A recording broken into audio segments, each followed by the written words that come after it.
ఇది ఇంకా ఏర్పాటు చెప్పిన వాక్య భాగం 143వ కీర్తన వాక్య ప్రతివాక్యంగా చదువుతున్నాం. యెహోవా నా ప్రార్థన ఆలకింపుము, నా విన్నపములకు చెవియొగ్గుము. నీ విశ్వాసత్యతను బట్టి నీ నీతిని బట్టి నాకు ఉత్తరం ఇమ్ము.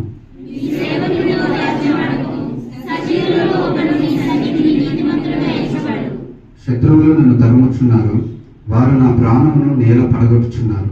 చిరకాలం క్రిందట చనిపోయిన వారితో పాటు గాఢాంధకారములో నన్ను నివసింపజేయుచున్నారు.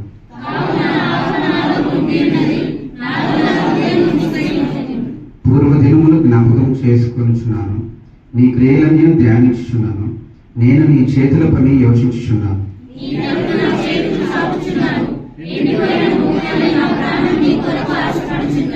యెహోవా నా ఆత్మ క్షీణించుచున్నది, త్వరగా నాకు ఉత్తరమిమ్ము. నేను సమాధిలోనికి దిగువారి వలె కాకుండానట్లు నీ ముఖమును నాకు మరుగు చేయకు.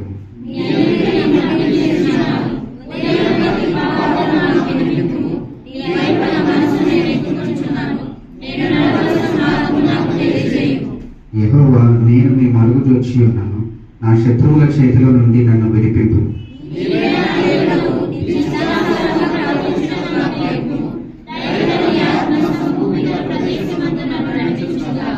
యెహోవా నీ నామమును బట్టి నన్ను బ్రతికింపుము, నీ నీతిని బట్టి నా ప్రాణమును శ్రమల నుండి తప్పింపు. నేను నీ సేవకులను నీ కృపను బట్టి నా శత్రువులను సంహరించు.